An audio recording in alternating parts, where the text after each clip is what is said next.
The following podcast is brought to you by the Johners Podcasting Network, found exclusively at wrestlingwithjohners.com.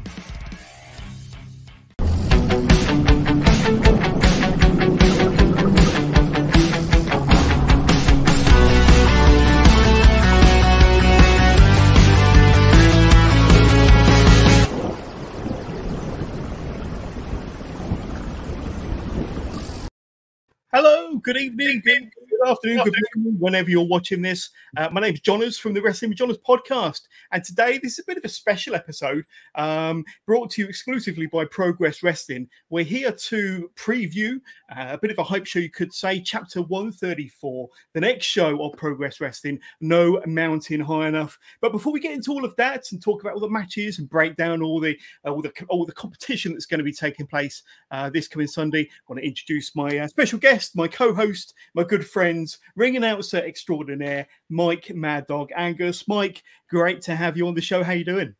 Johners, it's absolutely wonderful to join you back here on Wrestling with Johners, obviously in association with Progress Wrestling today. And the Mad Dog Mike Angus is in the house. We've had a very busy couple of weeks leading up to Chapter 134. Cannot wait to be back in the Electric Ballroom in Camden this coming Sunday. It's going to be amazing. Great show. What a card we've got lined up, Johners. Absolutely. So much stuff going on with it. I was in Camden Town last week speaking to the local business people and local wrestling fans, and they are hyped for this show. They cannot wait to attend. There's people, the gang from Nando's are definitely looking forward to this one. They want to get involved, and it was great to speak to the people in Camden Town and know that they're all looking forward to the show. So yeah, and I know our Progress fans cannot wait for this one. It's a big show, a lot on the line, and everyone's hyped for it already. So absolutely. Well, this is what we're going to be talking about. Progress Chapter 134, No Mountain High Enough, May the 15th, from the Electric Ballroom. Progress is home in Camden, London, of course. And it's going to be a cracking show. And as we spoke a little bit off air, Mike, it's a stacked card. 8 tremendous matches that we're going to be hyping up today. And of course, running along the bottom of the screen, kind of that way, is all the kind of ticket information. If you want to, if you're enticed to go and see Chapter 134, No Mountain High Enough, the latest Progress Wrestling show from the Electric Ballroom, just go to progresswrestling.com/tickets. Johners, get it right. I got it right. It takes you over, Johners. It takes you over to dice.fm as well, Johners, and that's where all the tickets are available there. It's there's I think very limited seating tickets available now, but standing tickets are still available. So make sure you get yourselves down. It's going to be a wicked day. The doors open at 2 o'clock, I believe. Show starts at 3:30, and the queue will probably start. It'll probably be James first in the queue, and he'll probably be there at about 8 or possibly 7 in the morning. So, oh, without a doubt. But like I say, a stacked card, 8 matches announced, and a fantastic lineup of the best UK, European talent that you could possibly shake a stick at. Let's look at one of the matches that's on offer from the Electric Ballroom on Sunday then, Mike. And how about this one to kick things off tonight? Ricky Knight Jr. I had Ricky on the podcast a few days ago. Fantastic talent, unbelievably only 22 years of age. Been in the business his whole life, part of the legendary Knight family over here in the UK from Norwich, England, against Leon Slater. Now, we had to just double check and look up Leon's age, and he's remarkably 16, 17, and he's already had a lengthy career himself, but no stranger to a Progress ring because he did make his debut. I think, was it the 10th anniversary week in that 4-way match? London. Yeah, he was in the Fatal 4-way, and what a performance it was. He was, for such a young guy, he is absolutely so smooth. His wrestling is like liquid. And honestly, he reminds me like the only person I ever saw who was that sort of well gifted and crafted at that age was Randy Orton. When I saw him back in the day, this guy is absolutely, he is the way he moves around the ring and everything he does is so smooth and perfect. It's absolutely wild to see. Very sort of reminiscent of like The Rock, when he was first on, how well he just took to it like a duck to water. Leon Slater, some of the stuff he was doing in this fatal four-way was just insane. Absolutely blew me away how talented he was. And I was lucky enough to run into him again up at North in Newcastle, where he was fighting in a Rumble. And once again, same thing. I saw him and I said, this guy is going to be a star. But he is running into possibly the youngest veteran in pro wrestling, remarkably, RKJ. yeah. You know, somebody who I've seen at TNT Extreme Wrestling up in Liverpool. I've seen him at WAW in Norwich. You know, fighting, you know, with his family, literally. Yeah. So, pardon the pun, but yeah. So another great guy, a brilliant talent. You know, he's fought Will Ospreay, and you know, a lot of different wrestlers from all around the country. And this one is what I'm so excited to be able to witness in the Electric Ballroom. It's going to be an absolute barnstormer, that one, John, is one you don't want to miss. Absolutely. And RKJ, like I say, was recently on my podcast, Wrestling with Johners, and we spoke about his family, being in the business for as long as he has, some of his amazing matches, like I say, being an integral part of Rev Pro as well over the last few years, and a former British heavyweight champion, former WAW World Heavyweight Champion 3 times as well. So that the pedigree of RKJ cannot be, understated. And he told me that he was due to make his Progress debut just before lockdown. And then, of course, the world shut down. That debut didn't happen. So he'll be making his Progress debut at Chapter 134 this coming Sunday. I think if there's one match that's going to be lightning quick, full of athleticism, fantastic moves, one match you can't afford to take your off for one moment, it's going to be RKJ versus Leon Slater. Yeah, that's going to be a barnstormer, as they say, Mike. That's it, mate. Honestly, so excited for it. I can't get over how good Leon was. Honestly, I'm going to go back as soon as I can, watch everything patterned again, because just to see that. And I believe it's on Progress on Demand, and it will be on the WWE Network soon as well. But can't wait to get to see that back. You know, and see what he did there was just insane. There was one point I remember clearly him going over the turnbuckle, flipping over the top. I was just like, that is insane athleticism. But as we say, RKJ's done a few wild things in his time as well. I remember up in Hangar 34 in Liverpool, I believe it was, where he came off a balcony and went for a row of chairs and all sorts. So he's an absolutely brilliant wrestler, but as well, he's always got that credential that just in the back of his mind to be like his old man, and that guy is another legend in the business. So, it's always good for that little bit of unpredictability that people can throw at you anytime. I always like to see that little bit of a hooligan streak in somebody. Yeah, absolutely. And finally, regarding these two, if you're looking at potentially the future of UK wrestling, the future of wrestling in general, RKJ, Ricky Knight Jr. and Leon Slater are those two. And that's why they've been putting a match together this coming Sunday from the Electric Ballroom. But let's have a look at our next match to talk about. It's going to be a tag team #1 contenders match, Mike.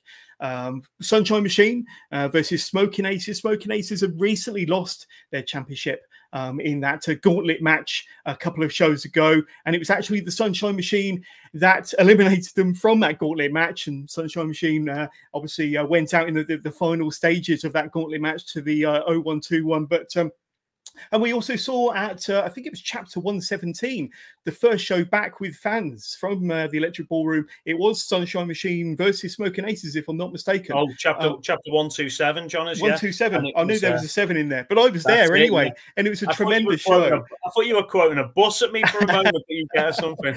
Chapter 127, and that was, I've got to say, one of the best tag matches I've ever seen, whether it be on TV or in the flesh. But those two teams absolutely killed it. Obviously, the Smoking Aces were the champions back then, no longer the tag team champions, but they're going to want some sort of redemption against Sunshine Machine for eliminating them from that tag team gauntlet match and essentially losing them the tag team titles.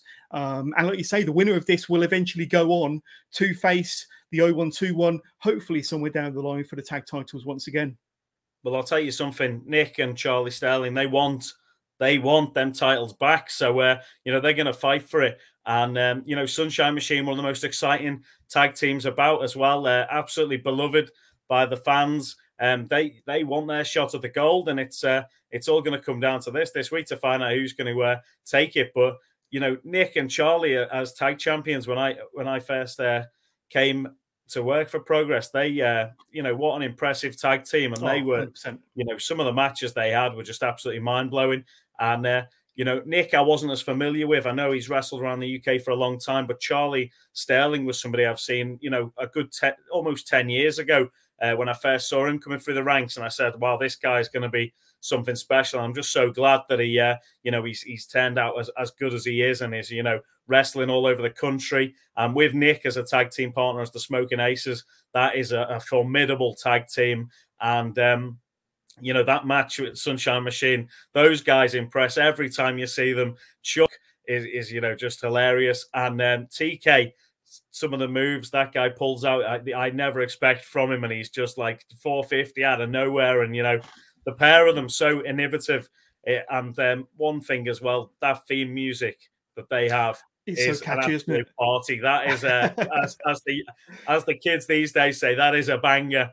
But That's it. Put that on as soon as you get out of bed in the morning. It's going to put you in a good mood for the rest of the day, isn't it? That's it. My son said to me, he said I let him watch one of the matches, and he was, the next day I was talking to him, and he was singing the Sunshine Machine song. So it's one of them that gets stuck in your head. So if you've not heard it before, maybe we can put a little snippet of it in at this point, John. Well, Mike, if you know the lyrics, please go ahead. It's not karaoke with the Maddog tonight, Jonas. You know that. That's after TNT Extreme in Liverpool, my friend. Yeah, but as we found out at chapter 127, as you corrected me earlier, and in the Gauntlet match a couple of shows ago, Sunshine Machine and Smoking Aces, they provide the best tag team action in the whole of the UK, you know, the UK wrestling industry. And, you know, there's a lot of great tag teams across the UK, but these two are right up there. They are premier, they are first class, and I can't wait to see their match, chapter 134 on Sunday. No mountain high enough. But we're talking about tag teams, and of course we can't forget to talk about the tag team champions at the moment. They're going to be there. We've been promised an appearance from the 0121 man like Doris and Dan Maloney, of course. They are the tag team champions, as we mentioned that Gauntlet match earlier, and they were the ones to pin or to defeat the Sunshine Machine in the final stages of that Gauntlet match to win their first ever Progress tag team title. So congratulations to the 0121. They're not defending, or they're certainly not scheduled to be defending their championships on Sunday. But any inkling, any clues, any giveaways as to what they might be there for, Mike? Well, if I know the lyrical Dragon Doris and the driller Dan Maloney, they will be there to scout out their opponents and to see exactly what people are doing, because these guys, as well as being two of the best gifted wrestlers in the country, are, you know, intelligent as well. They know exactly what they're doing. Doris, you see him at a show and he's at the merchandise stand, you know, rocking the merchandise out. He's a man with a plan. He's at the last show they had a match, and for the first, it was roughly, I believe, 11 to 12 minutes. I think the edited version was about 8 minutes, where the crowd just chanted for Sunshine Machine and 0121 in the Dome and Tufnell. That was the at the Atlas tournament, and it was just absolutely wild. And I tell you what, Sunshine Machine came so close to taking those titles away, because the 0121 Dan was out to get taken to the back. He made it back to the ring, and Doris fought so valiantly in that one and managed just to keep the belts in their clutches there. But it was so close, and Sunshine Machine were literally a hair's breadth away at one point of stealing them tag titles away, you know, and having a Sunshine Machine party, which, you know, at one point in the Dome, it did look likely the other week. But, you know, the 0121, they are, you know, they're cagey, and they kept the belts that time, and now they're going to be watching to see who they'll be facing at one of the future shows in the next couple of months. And we've got plenty of shows coming up where them tag titles will be on the line, I'm sure.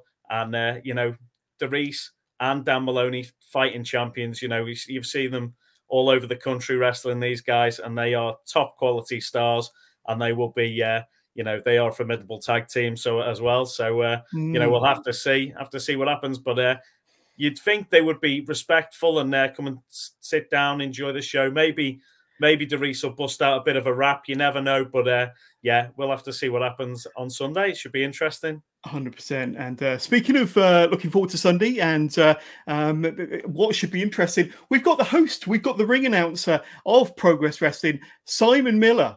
Welcome, Simon. Well, thank you for coming on. Obviously, I'm Jonas. We've got Maddog there. Simon Miller. We are previewing, of course, chapter 134. No Mountain High Enough, which is taking place on Sunday, the 15th of May from the Electric Ballroom. First of all, how are you, sir? I'm very well, thank you very much. It's a pleasure to be here. Thank you very much for having me. I am pumped for this weekend, as I am for all Progress shows. How are we? How are we? We're doing good. We're excited, aren't we, Mike? And we've already had a look at a couple of the matches already, but we're going to get stuck into the rest of the card. And the next match we're going to have a little look at and preview. Now, this is going to be an interesting one. We got Max the Impaler versus Raven Creed. Now, for anybody that's familiar with Raven or Max, I think you probably agree that, you know, there's a few screws loose and maybe a sandwich short of a picnic between the two of them. And quite intimidating. Max in particular, I'm particularly scared of. Don't want to get too close to those individuals when they tear it up in the ring on Sunday. But Simon, I'm going to throw it to you. Any thoughts about these two individuals? It's going to be a very interesting match, but one you're not going to want to get too close to. Absolutely. And obviously, Raven is coming off a win at the last show where she basically had to take on two people. I mean, you know, Lana Ross on the outside, ensuring that she was a factor. And then, yeah, you have what I love about this match is you genuinely don't know what the hell is going to happen, right? Like, the cool thing about Progress is, you know, you're going to get strong style professional wrestling and technical professional wrestling and high-flying professional wrestling, whatever the hell you want to say. But when it comes to this match, you can genuinely take a moment and go, well, I have no idea. They could just look at each other, right? And blood could come out of their mouth and maybe they used to fast. You just don't know. Like, you genuinely don't know. And I think that's what I like the most about it, is that they have created this environment where they can go off in whatever direction they want. And if anybody is surprised, you'd be like, really? Do you not see what's going on here? And I think that's cool, because as a man that likes a lot of variation in his wrestling, I think it's excellent. Again, we're getting to a big chapter show where we're building into super strong style. And, you know, you genuinely going to get an eclectic mix of everything. And obviously, if Raven Creed gets a second win, back-to-back win, that's called momentum. Wins and losses matter in Progress. So, you know, it'll be interesting what that means when we get to 135. 100%. And I couldn't help but notice when Raven came out for her debut match, or in front of fans at least, there was a straight jacket she was wearing. So I'm guessing that's part of her everyday attire when she's wandering around Tesco's or visiting the charity shops. Who knows? But Mike, any thoughts on this one? She arrives in the straight jacket. She leaves in the straight jacket. That is Raven Creed. Seen her at TNT Extreme Wrestling in the past. And then obviously against Nightshade the other week. Brave performance against two people, did brilliantly. And she is, you know, she does have at least a few screws loose. And Max, the Impaler, someone I'm very familiar with. They are, you know, brilliant wrestler. And, you know, the match is going to be great. And as Simon says, you know, it's exciting to see different styles, different techniques. And you know, I cannot wait to see that one. And I know Simon, you know, just saying that thing about the blood reminds me of like Papa Shango back in like WWF. Hell yeah, man. Love that stuff. You know, anything a bit different like that, you know, when I was younger, that was what I gravitated to. So Max and Raven, that is going to be a great match. And it, you know, it might not be technical, but you just never know. You just never know what they can pull out. And yeah, I meant to say, great to see you, Simon, by the way. Brilliant to catch you this evening. The Hat Man himself in the house. Yeah, I still want a hat, really, haven't I? I haven't got that gimmick down yet. I'll do it. Save it for the weekend. You're going to have a few on by then. Well, hopefully, exactly, yeah. Back in the ballroom, everyone will be throwing the hats into you. I don't know if Jonas has seen the clip, but Simon was advertising hats the other week, and he ended up with about 200 getting thrown into the ring. And he ended up wearing all of them, so he had the big stack of hats on all in one go. There's a cracking photo from our ringside. How's the hand, Simon? How's the hand? The hand is a slow burn. Yeah, so I had another appointment this morning because it was actually a month, if you can believe it. A month has already passed, wow. And you know, that's sort of, some people can get cleared in 4 weeks. So I was kind of literally not actually keeping things crossed at all because it hurts too much. And yeah, we got at least another week to go, maybe another 2 weeks, which is it's pretty annoying and it's pretty upsetting. But hey ho, that's the nature of the beast, right? You get in the wrestling ring and bad things can happen. But it's certainly better than it was. This is the first week I've been able to use my mouse with my right hand, so that to me is a huge success story.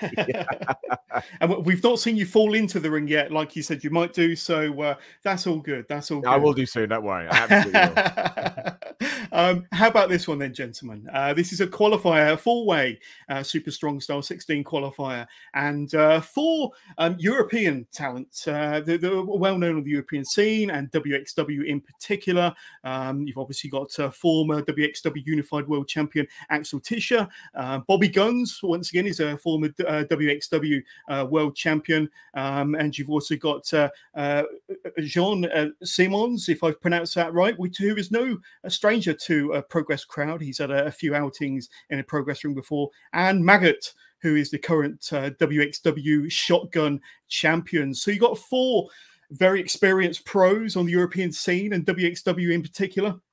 And like I say, great to see you in a Progress ring at Chapter 134 to get a qualifier for Super Strong Style 16, which is just around the corner. But Maddog, I'm going to throw it over to you. Give us your thoughts on those four individuals. Some fairly new names to maybe UK wrestling fans or to Progress fans, but maybe one or two that we have come across in the past also. Yeah, of course. Bobby Gunn's very exciting talent. Also, Axel Tish is someone I'm very familiar with. I think I've heard it pronounced Jern Simmons before, or even I've heard someone call him Jern Simmons before, but I think it might be Jern Simmons with that one. As well, a good friend at Progress, Ross.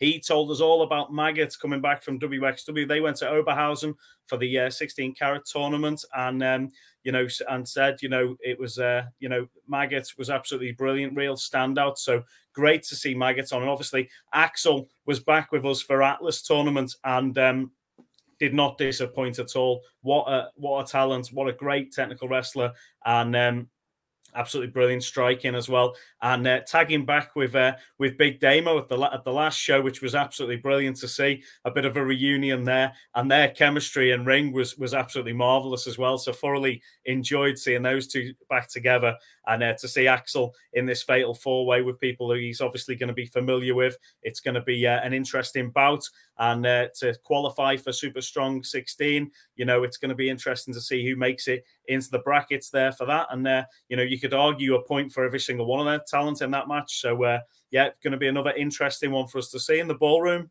Simon, any thoughts, and how familiar are you with some of the WXW talent? Yeah, I mean, like I say, I haven't seen every match they've done, but WXW is a cool promotion, and they always kind of creep up on social media feeds or your YouTube channel. So I've certainly seen them all in action. And again, seeing Axel at the last Progress show, that dude, I don't want to get too far off piste here, but it's kind of crazy that even in a group, in a singles, you can find something to do with that guy, right? He's a class act in and outside the ring. And then, tying back to what we were saying about the last match, the really awesome part of this is we do have three guys who have absolutely smashed it in their home promotion, their hometown, their home country, whatever we want to talk about. And of course, they have international experience as well.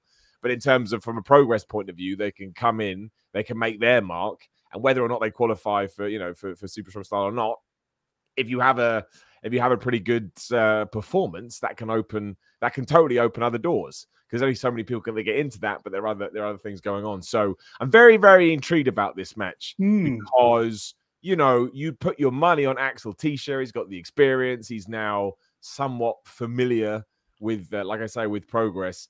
But yeah, I've seen stuff that Maggot and Jern have done, and Bob, all of them. I've seen what all of them can do. And they're very, very, very talented professional wrestlers. There aren't that many people in WXW that, at the very least, aren't competent. They just have this sort of wrestling juice running through them over there. And the cool thing about it is that wins, losses.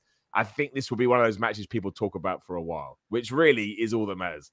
Absolutely. And I think it's one of those matches that probably a lot of people aren't expecting too much from. But I think on the day, it's going to be one of the matches that are going to be talking about when they're leaving the Electric Ballroom on Sunday evening, for sure. How about this one then, guys? This match that I think is one of the most anticipated matches leading into No Mountain High Enough on Sunday. Luke Jacobs, the brand new Atlas champion, against Big Wavy, Roy Johnson, and a couple of firsts here. It will be Luke Jacobs' first defense of the Atlas title. And according to my research, and I'm sure somebody will correct me, but Big Wavy's been on the progress scene now for quite a while, about 6 or 7 years on and off. And he's had about 27 matches in a progress ring, but this will be his first ever match for a championship.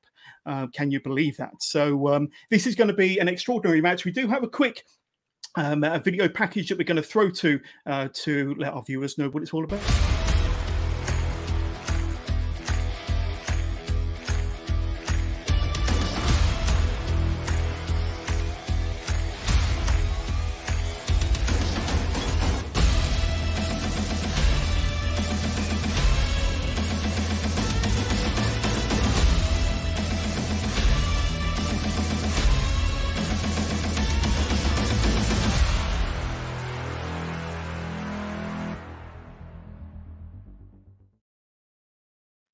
There we go. So if that doesn't get your taste buds tingling for that match, then nothing will, to be honest with you. And we saw on during the 2 days of the Atlas tournament, and it really was, I think the crowd was shouting, "Big man, meet." And I think that was the case in just about all of those matches.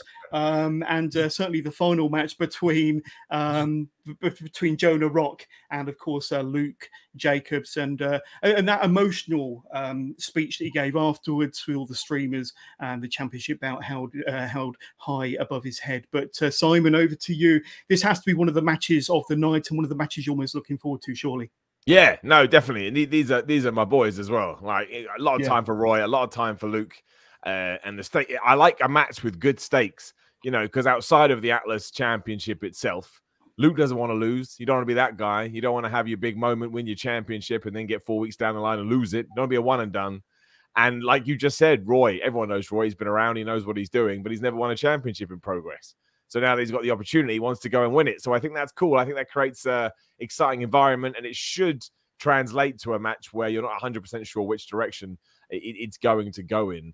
And yeah, it's big meaty men slapping man meat. Thank you, Big E. Always appreciate the greatest saying in the history of wrestling. But to a lot of people, wrestling kind of moved away from that for a few years. But now I think we have far more balance with it, and I think that's cool. Again, which ties into what we've already chatted about. But yeah, I mean, Luke has to win, really, because otherwise, maybe Big Damo comes back and says it was a fluke. Maybe Jonah comes back and says it was a fluke.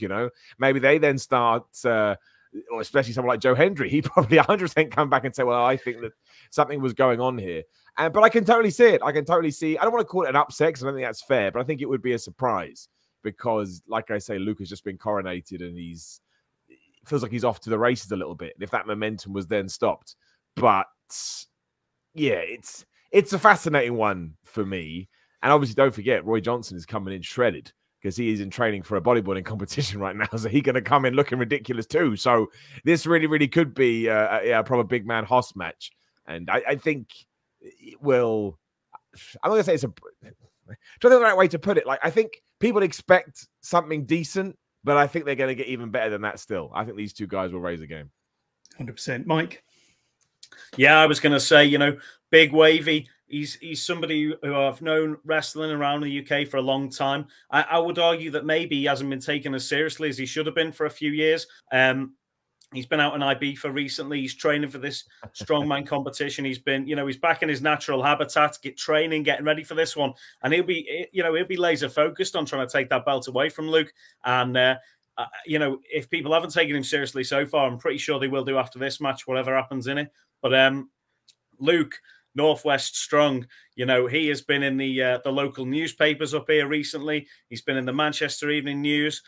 People in the North and Northwest are so proud of him and what he's achieving. And You know, I know for sure this is a man who is very proud of what he's achieved at a young age, only 21, as you mentioned, and he is not going to give up that belt without a fight. And you're going to have to, if he's going to lose that, someone's going to have to put him down. And I can't see it happening, but we'll have to see. It's going to be another exciting match that we can all look forward to on Sunday. So if you haven't got your ticket for that one, you need to get it now, basically, and make sure you're there for that one. Yeah, absolutely. That's going to be a fantastic contest. What about this one, gentlemen? This one is a grudge match. It's a tables match. Alexis Falcon versus Sky Smithson. These two have got a bit of a history over the last few chapters, and certainly some of their matches have ended up outside. I know Alexis tried to put Sky through a table a couple of chapters ago, but this is a bit of a hot feud, a blood feud, and like I say, whoever goes through a table on Sunday afternoon will be the loser. Sky Smithson, you think that you can go out there and get a cheap pop by acting like a dickhead? I don't think so. Sky Smithson attacking Alexis. The match is over. Taking things very personally. I don't regret a damn thing. This ain't over, Sky. Mark my words. Because I am sick of everyone treating me like shit. Treating me like they could just walk all over me. That ain't happening anymore. That's a double count now. Both competitors have been counted out. She kept me outside that ring on purpose and tried to put me through a table. She just proved the point. She's weaker than me, and she couldn't beat me. Do you not get bored of everywhere you go acting like an absolute muppet? I should have glimpsed of what will happen if you keep pushing and prodding at me. I've not even shown Sky Smithson what I'm capable of. You're in for so much pain, you have no idea.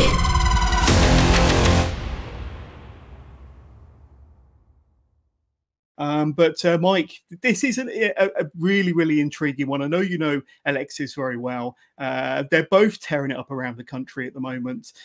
Did I read somewhere that this was the first ever tables match in Progress history? I'm sure I've seen that somewhere. But nonetheless, this is going to be a terrific match and two of the best talents on the UK scene at the moment. I know there's people in Progress Management very concerned for the furniture bills for this show, and they are worried that there's going to be destruction. But yeah, I think as you mentioned, Alexis, someone I've worked with for a very long time. Right back when I first saw her, must have been at least sort of 6 years ago at Wrestle Island on the Wirral. She's been at TNT Extreme Wrestling all over the Northwest and done so well in the Revelations of Divine Love tournament.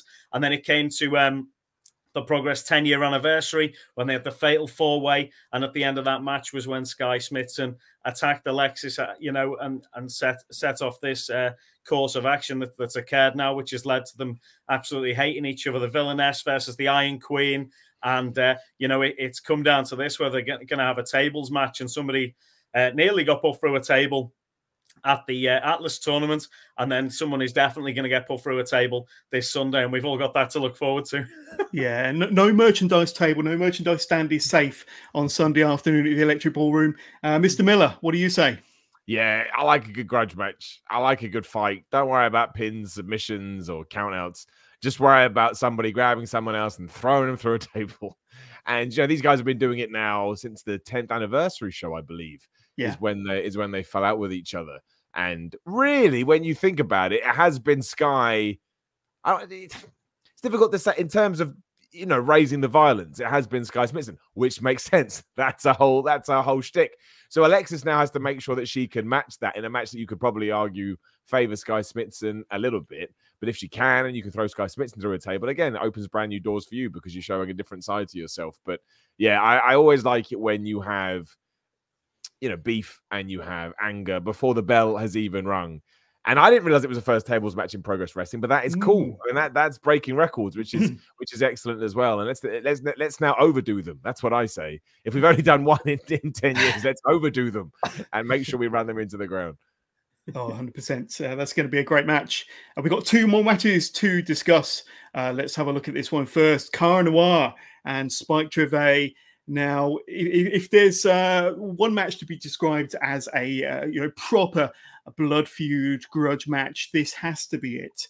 And surprisingly, I don't think these two have actually touched inside a Progress ring in an official match before. They have had a bit of a feud going on over the last 4 years in other promotions, but it really did kind of reach fever point at the end of the 10th anniversary show, didn't it? When, or was it the chapter before, when Cara lost the championship thanks to the interference of Spike Treva, and of course, the way that he chained him to the ropes, beat him mercilessly with that chair. But this is, I think, the match that I'm most looking forward to because of the story, because of the build, because of how in love the Progress fans are with Cara Noir and how hated Spike Treva is. But Maddog, I'm going to throw it to you first of all. This is going to be a match that's going to be unpredictable. There's no more mask. So, but it's all about who gets the 1, 2, 3 and who gets their revenge on Sunday. Yeah, exactly. And, you know, you said about the Progress fans respecting Cara Noir when he lost that title, and you know, Spike Treva did cost him that title, I believe, because he hit him with the chair, and it led to Gresham picking up the big win there. But you know, the fans at the end of that were still chanting Cara's our champion and pounding the ring at the end mercilessly, and it went on for a good, you know, Cara Noir couldn't get out the ring after the show. They were still there sort of 15 minutes later with the whole crowd on their feet clapping for Cara Noir, and the respect levels were just through the roof, you know. And then it came to that anniversary show. Cara battled Ilya Dragunov. What a match that was. It was absolutely mind-blowing. And then at the end of the match was when Spike Treva attacked and chained Cara to the ropes and brutally punished him with the steel chair, and the welts on Cara's back were absolutely horrific. You know, it was a graphic beating. And then, you know, Spike hasn't just gone after him physically, though. He's gone after him mentally as well. There's a video there, Jonas, which I'm sure you'll show, which you know, tells the story so well of what's happened between these two. But Spike Treva has no respect for Cara Noir, but as well, it's the mind games from Spike Treva. He's trying to get in Cara Noir's head. And, you know, at the last show, it looked like Cara was back, and he was cool, calm, and calculated. But then Spike Treva said this one thing to him, and he smashed that mask, and suddenly, you know, the swan had gone. There was no sort of grace there. It was just fury. And, you know, I think that is what we are going to see this Sunday, because Cara Noir has kept his cool so far, but Spike Treva has kept prodding, kept poking, and that is something you do not want to do, because I tell you, there's going to be, you know, fireworks on Sunday, I'm sure of it. Simon, what do you think? Yeah, well, Simon, before I throw it to you, let's watch that video and I'll get your reaction to it in just a moment. Do you remember me? I am the Vulture of Progress, your sovereign lord, Spike Treva. I said, do you remember me? I hold this above my head as a trophy. But for any of you that weren't at the 10th anniversary, I went out there and I just did the most honest thing that Progress Wrestling has ever seen. I started to expose and peel away the strength and the facade that is Cara Noir. Did you notice that while he was getting beaten to a bloody pulp, not one of his peers in the back came to help him? And do you know the only other person in this industry who would be in the same situation should they be being attacked? Me. The only difference between him and me is that I don't lie about who I am. I don't hide who I am. I'm happy for you to hate me because I hate you. The reason that he is not here is not because he's scared of me, it's because he's licking his wounds because he realizes that his peers don't think about him the way you idiots do. He's not here, not because he doesn't want to face me, but because he doesn't want to face himself. Cara Noir, Thomas Dawkins, I am an active, massive fan of yours, and I am waiting to be shown that you are not just any man. I am waiting, and you will remember me!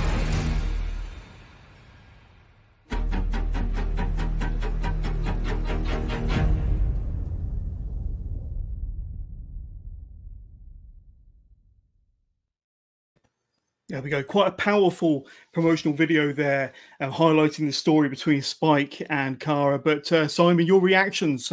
Quite an interesting build, a fun build, and one that we're eagerly anticipating. Yeah, I mean that was awesome. I mean, I think it sells everything so well, and I don't like saying this because I think every match on the card has its place, and every match on the card will offer something different. But yeah, when we're talking about matches that we're properly excited about, this has got to be up there. The story's been brewing, the hatred been brewing, the rival has been brewing. There's so much else out there if you want to dive into it.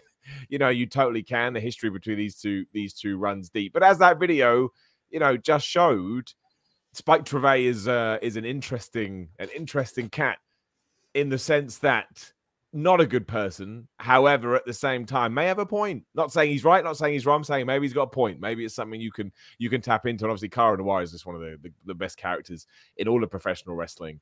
And it's one of these awesome matches where I don't know what's going to happen. Someone's got to win, somebody's got to lose, somebody's got to take a front foot in this program. And you don't want to bet on it. You literally have no idea. And I think that's always the best kind of match when you are completely torn. And really, you wouldn't actually mind, I shouldn't say this either, but it's true. You almost wouldn't mind who won. Because Cara Noir wins and you get that, oh, thank goodness, But Spike Treva wins, you're like, well, what's he going to do now? Again, it's all about escalation. We're talking Dark Knight Returns. So yeah, it's very, very exciting on paper. And I have no doubt they'll smash it. Those two guys have been having a phenomenal 2022. And given that they're now in the ring at the same time, I'd be amazed if it wasn't the best thing that they've done all year. Yeah, and for me, I don't think I've ever seen as Spike Treva as sadistic, as violent, as menacing as he is right now. And I've never seen Cara Noir as vulnerable as he has been recently as well. So it's going to be a really, really interesting match. And I think the main thing for me is the mind games that's gone on between the two of them, really. But I think Spike Treva might just be slightly ahead of the mind games battle. And it's going to be really interesting to see how Cara reacts and what the battle is like. And I think that the fans could be at a fever pitch when that match goes off on Sunday for sure. Gene for strong style. It has been 2.5 years since I put that hashtag out. It has been 2 years and 2 months since I have started waving flags. And tonight was supposed to be the night. It was supposed to be Jonathan Gresham against Gene Money. Very cheap pop. Thank you, guys.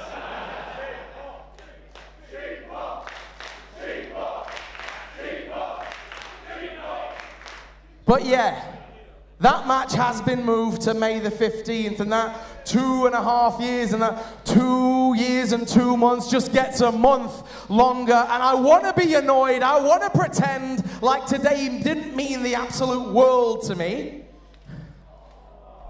You boys. Thank you. But the thing is, like, accidents happen in this industry, injuries happen in this industry, and honestly, from the bottom of my heart, I do want Jonathan Gresham to recover the best he can, because this is what this industry is about, people putting their bodies on the line for our entertainment, yeah? But honestly, I genuinely think this next month might be the best thing for Gresham, because John, you've got an extra month to prepare for me. Like, I got a new coat for tonight and everything, and it's not happening. But let's face this, May the 15th, you, me, the internet, the trolls, everyone will no longer have to hashtag Gene for Super Strong Style 16. So let's talk about the final match that we're going to talk about today. And it's that damn dirty dog, Gene Money, against the current Progress World Champion, Jonathan Gresham. But this isn't going to be for the Progress World title. This is going to be to see if he can outmaneuver the current world champion to possibly find his way and enter into Super Strong Style 16. But Simon, I'm going to throw it over to you. And the damn dirty dog, he's done pretty much everything he possibly can to be entered into Super Strong Style 16 this year. He is undefeated in 2022 Progress matches, 4 wins, 0 losses. And this is going to be his biggest test so far. What are you most looking forward to about this match? And can Gene Money do it? I think what I'm actually looking forward to most is that the title is not on the line, because if the title is on the line, maybe Jonathan Gresham's a little bit more aware, maybe he's a little bit more aggressive, maybe he, takes things a little bit more seriously. But the fact that it's not on the line, what the championship in this match all of a sudden becomes Gene getting into the tournament. Whether he's able to do that, I do not know. But don't forget as well that he's going to have a ton of obstacles up against him, because Gresham is not a nice man anymore. he's decided that, an easier route to success is to align himself with certain participants or certain people that may annoy a lot of the progress locker room. So how is that going to tie in? I think Gene, look, in his quest to prove himself, and I'm not saying that he has done this, but there's certainly set up a potential that maybe he bit off a little more, than he can chew. And I hope I'm wrong. I hope he surprises us all. I hope he defeats Gresham, because then not only does he get to go into Super Strong Style, but surely he then has a right to come back to face Gresham for the championship, right? That's how this game works. You beat the champion, you go after the championship. So it's going to be fascinating. It's a shame we didn't get it last month, but again, that's just the world we live in. Thankfully, Gresham is now good to go. I think this is going to be another one of those which raises a lot of people's eyebrows, because the money has got to be on Gresham. He is the champion, right? But if that does happen, then what the hell does Gene Money do then with Super Strong Style only a month away? So I like it when a match brings up questions, and there's a lot of questions here. There certainly is. Maddog, this must be another one that you're looking forward to, and lots on the line for Gene Money. Yeah, well, Gene has been petitioning for so long to, to get into Super Strong Style, and this is the opportunity he's been waiting for. They've given him this chance now to prove himself in this match, and we've seen in the last few months what a great wrestler Gene Money can be. He's beat the likes of Adam Maxted, Brendan White. He beat Kid Lycos at Chapter 127 when we first came back, and he was the first wrestler out at Chapter 127. So after Progress's break, he was the first man back in his spacesuit, ready to plant that flag. Of the year, as far as I'm concerned. Yeah, and it was that Super Strong Style 16 flag that he planted then. So this has been something he has dreamt about for a long time. And to take Gene's my man. There it is, exactly, the damn dirty dog. No one makes an entrance quite like him. And, what a character. Let's just hope he's wearing his big boy pants on Sunday, because he's going to need them. He is going up against literally the best pure wrestler on the planet at the moment. A man who's, arguably out-wrestled Dean Allmark, Chris Ridgway, other wrestlers of that ilk who are amazing, technically skilled wrestlers. Jonathan Gresham has managed to beat those guys in the past, and he is the, he's the champ for a reason. And although he did possibly use slightly foul methods than I would have expected from him to get there, he has still got that, absolutely top skill level of wrestling in the bag. And it's, for Gene to take him on is, it's testament to the bravery of Gene Money, and also the confidence he has in himself. And I just wish him all the best. And but I know it is going to be a heck of a fight on Sunday, because Jonathan Gresham, the Octopus, is going to be bringing his A game. He was, he was gutted to miss the last show in London, and he is going to, I think poor Gene could end up getting tied up in an octopus stretch himself, and who knows, best of luck to him. Best of luck to him. Absolutely, absolutely. We've spoken about the stacked card, the 8 tremendous matches that have been announced for No Mountain High Enough. This coming Sunday from the Electric Ballroom in Camden, Chapter 134. I'm going to quickly throw it to each of you. What match are you most looking forward to, and why should we be getting tickets if we haven't done so already for Sunday's event? Simon, I'm going to throw it to you. I mean, Kara versus Spike for me. I'm a sucker for a good story. Got a good guy, got a bad guy, got a villain, got a hero. I don't know where it's going to go. And I think it could be one of those matches that sort of breeds a whole new life of its own after the fact. And that's probably why you want to get a ticket, because as cool as it is watching it on the network or Progress Demand or, Demand Progress, whatever, service you want to use, being there live with the crowd you know, I can speak for that. You know, first and foremost, one of the coolest parts about my job is I do what I need to do, and I hop out and I get to watch and experience, and you know, see it all unfold, and that's always the best thing about professional wrestling. So yeah, for that one alone, I think it would probably be worth the price of entry. But then you get the other 7 as well. So I can't believe you'd have a bad time. And Mike, take us home. Give it the final sell. Why should we be there in person on Sunday? Well, as we've mentioned right through this whole show, there's so much to look forward to. Yeah. Leon versus RKJ is, you know, 2 future stars in the business to catch up with. You know, you've got the tag team match is going to be amazing. Sunshine Machine, they want to be #1 contenders. Smoking Aces, they want to be #1 contenders. They want their belts back.